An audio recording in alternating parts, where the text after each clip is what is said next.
Si Empang sindir WWE untuk turunkan harga tiket.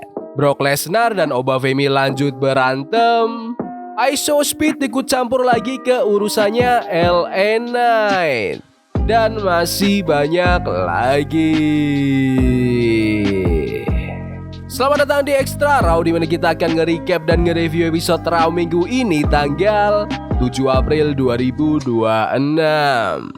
Si Empang buka Raw dengan masuk ke ring sambil bawa sabuk World Heavyweight Championship. Dia langsung duduk sila di matras dan penonton langsung riuh banget. Ada yang teriak nama dia, ada yang dukung Roman Reigns. Pang langsung bahas soal Roman yang gak kelihatan batang hidungnya. Dia cerita lagi kejadian kemarin pas mereka berantem. Katanya Roman nyerang dia dibantuin sama keluarganya. Sedangkan pas Pang balas dendam, dia lakuin itu sendirian.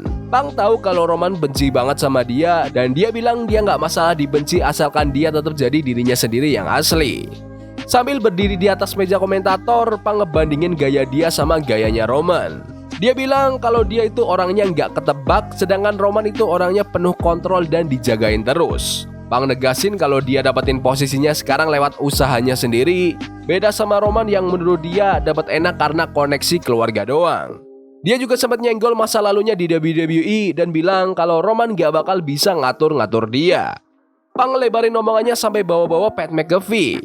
Katanya McAfee udah kelewatan dan bakal kena batunya nanti. Dia juga nyindir petinggi WWE, bilang kalau harusnya harga tiket acara WWE diturunin biar para keluarga-keluarga bisa datang ke WrestleMania buat nonton dia ngehajar habis Roman. Wah, aku suka banget opening ini. Promosi Empang beneran epic karena dia berani bahas topik-topik yang lagi rame diomongin fans WWE. Pas dia bahas soal harga tiket yang kemahalan itu cara yang gila banget buat nutup segmen. Omongan pedas dia soal Roman Reigns juga mantep banget. Terus pas dia nyenggol The Rock juga menarik, soalnya ini bisa jadi kode kalau The Rock bakal balik di WrestleMania buat balas dendam. Pang yang nyela Pat McAfee juga luar biasa. Aku bener-bener terhibur. Pang bener-bener kasih promo yang gak terlupakan. Di belakang panggung, ISO Speed ketemu sama Danhausen. Si Danhausen nawarin mau ngapus kutukan, tapi syaratnya Speed harus kasih rumah mewahnya ke Danhausen. Terus Adam Pearce datang dan nyuruh Speed buat cabut dari arena setelah kejadian Speed yang bikin The Usos kehilangan gelar juara mereka. Tiba-tiba Logan Paul sama Austin Theory nyamperin dan bilang ke Speed kalau dia bakal lebih aman kalau stay bareng sama mereka. Habis itu LA Knight lawan Austin Theory. Di pinggir ring ada Logan Paul sama ISO Speed. Di awal match, Theory sempat pegang kendali tapi Knight balas pakai serangan-serangan keras di luar ring. Pertandingannya seru banget, dua-duanya gantian saling serang sampai tengah match. Pas lagi seru-serunya, Logan Paul sengaja dorong Speed ke arah Knight buat bikin Knight hilang fokus. The Usos pun datang buat nahan Speed supaya nggak kabur, jadinya makin kacau deh tuh. Di menit-menit akhir, Knight nyerang Logan yang lagi di pinggir ring, tapi Theory manfaatin momen itu buat ngelakuin roll up untuk memenangkan pertandingan. Habis tanding, Speed mau coba jelasin maksud dia tadi. Jey Uso sempat mau labrak Speed, tapi Logan Paul gercep narik Speed keluar ring. LA Knight yang emosi langsung manggil Adam Pearce dan nuntut match di WrestleMania. Knight ngusulin match 6 orang. Dia bareng The Usos, lawan Logan Paul, Austin Theory sama ISO Speed. Adam Pearce pun langsung ngeresmiin pertandingannya. Pertandingannya sih lebih ke arah buat lanjutin cerita LA Knight sama The Vision bareng ISO Speed. Ya oke lah buat durasi segitu. Minggu lalu aku udah bilang kalau match 6 orang ini emang udah kelihatan banget bakal terjadi dan sekarang beneran resmi. Ini bakal jadi match pertamanya Speed. Aku gak terlalu tahu banyak soal Speed, tapi aku tahu dia atletis banget. Jadi kayaknya dia udah latihan buat ini. Pas lagi interview di Skybox, Los Americanos bilang kalau ladder match buat Intercontinental Championship di WrestleMania itu nggak lengkap tanpa adanya El Grande Americano. Dan mereka bilang harus ada tindakan soal itu. Terus, Finn Balor masuk buat jadwal tanding lawan JD McDonagh. Tapi Dominic Mysterio malah nyerang Balor duluan sebelum tanding. Balor sempat ngelawan dikit, tapi Dominic malah pakai sabuk Triple A Mega Championship buat senjata. Terus lanjut hajar pakai kursi. Serangannya berhenti pas Dominic naruh kursi di leher Balor, terus pose sombong bareng JD McDonagh. Jadi intinya sih ini segmen pendek cuma buat bikin orang makin benci sama Dominic Mysterio gara-gara serangan curangnya itu. AJ Lee lagi duduk di interview Michael Cole soal kembalinya dia, tapi tiba-tiba Becky Lynch datang ngerusuh. Becky bahas soal AJ yang dulu cabut dari WWE dan ngeklaim kalau AJ cabut gara-gara Becky lagi naik daun. Becky bilang kalau WrestleMania itu adalah wilayahnya dia. AJ Lee balas dengan ngakuin semua prestasi Becky, tapi dia juga negasin kalau dia punya pengaruh besar buat divisi cewek. AJ bilang kalau jasa-jasanya lah yang bikin kesuksesan sekarang bisa terjadi, dan dia ngerasa masih dihargain sama perusahaan maupun fans. AJ nutup dengan bilang kalau dia bakal ngalahin Becky Lynch di WrestleMania, yang bikin Becky kelihatan kesal banget. Di pertandingan lain, Bayley lawan Lash Legend yang ditemenin sama Nia Jax, sedangkan Bayley ditemenin sama Lyra Valkyria. Lash dominan di awal pakai serangan tenaga kayak backbreaker buat nyari keunggulan. Bayley nyoba bangkit pakai serangan-serangan udara, tapi lagi-lagi ada gangguan dari luar. Nia Jax nyoba ikut campur, terus peserta lain dari match gelar juara WrestleMania pada datang juga. Jadinya sempat ribut di pinggir ring. Di akhir match, Lyra Valkyria ganggu konsentrasi Lash yang bikin Bayley bisa menang lewat pinfall. Kemenangan yang cerdik dari Bayley, dia benar-benar pintar jualan serangan Lash Legend sepanjang match. Ini pertandingan kedua berturut-turut di show ini yang akhirnya rusuh di luar ring sampai nentuin hasil akhir. Pas lagi jeda iklan, Danhausen kasih promo dan ngaku-ngaku kalau dia udah menang banyak banget Slammy Awards. Dia ngucapin makasih ke beberapa orang sebelum akhirnya nembakin kaos ke arah penonton dan pose di dekat logo WrestleMania. Setelah itu, Seth Rollins masuk ke ring dan nyapa fans. Dia senang banget lihat reaksi penonton habis dia absen 6 bulan. Dia mastiin kalau dia balik dan bakal lawan Gunther di WrestleMania. Rollins bilang gak ada masalah pribadi antara mereka, tapi dia curiga kalau Gunther mungkin kerjasama sama Paul Heyman. Dia punya dua misi, yaitu ambil balik World Heavyweight Championship sama ngincar The Vision. Seth juga bahas soal kejadian Logan Paul, Austin Theory, dan kawan-kawan dan bilang dia udah ambil langkah buat lawan pengaruhnya Heyman. Seth bilang kalau Gunther milih buat gabung sama Heyman, urusannya bakal jadi personal. Tiba-tiba Gunther nyerang Rollins dari belakang. Seth sempat mau lepas dari kuncian dan nyoba ngelakuin Storm, tapi Gunther menghindar dan malah lempar Rollins ke meja komentator. Petugas langsung misahin mereka, tapi Gunther lepas dan sempat nendang Rollins sebelum akhirnya pergi. Promo yang solid dari Seth Rollins buat nyambung-nyambungin kenapa dia lawan Gunther, soalnya emang kerasa agak random kan matchnya. Berantemnya sih bentar doang, namanya juga musim WrestleMania, pasti banyak berantem-berantem kayak gini. Aku rasa matchnya bakal keren banget di WrestleMania nanti, walaupun ceritanya nggak terlalu oke. Aku nggak masalah sih, bakal tetap nikmatin pertandingan mereka. Di backstage, Gunther nemuin Paul Heyman. Heyman nanyain soal tindakan Gunther minggu lalu terus bilang makasih. Gunther bilang urusan sama Rollins itu personal buat mereka berdua walaupun alasannya beda. Dia bilang Heyman berutang lebih dari sekedar terima kasih sebelum akhirnya dia cabut.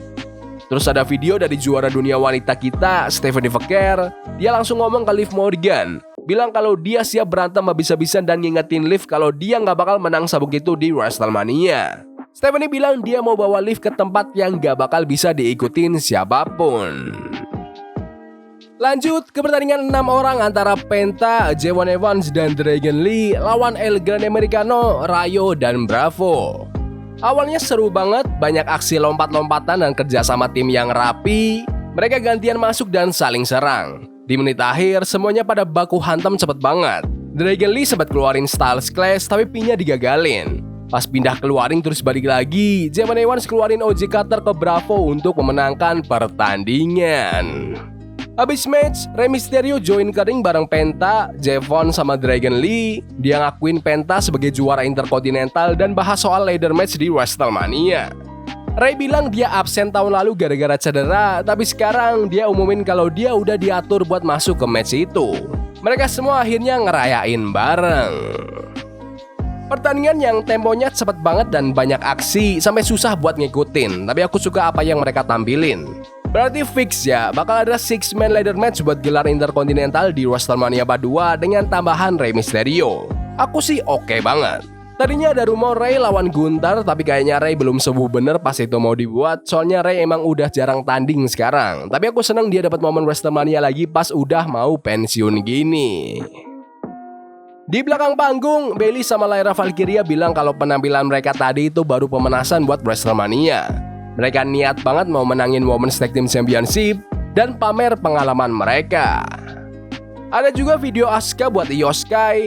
Asuka bilang dulu dia dukung Sky biar sukses, tapi sekarang dia ngerasa cuma dimanfaatin doang. Dia bilang Sky bakal kena akibatnya dan dia mau ambil semuanya dari Io Sky. Terus ada pertandingan antara Rhea Ripley dan Io Sky lawan Michin dan B-Fab yang ditemenin Jade Cargill. Awalnya Rhea sama Io yang pegang kendali, tapi terus Michin sama B-Fab sempat isolasi Io pakai serangan kerjasama.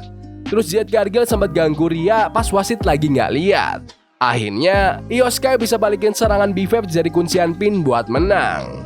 Abis match, Io malah dihajar sama Michin, B-Fab sama Jade.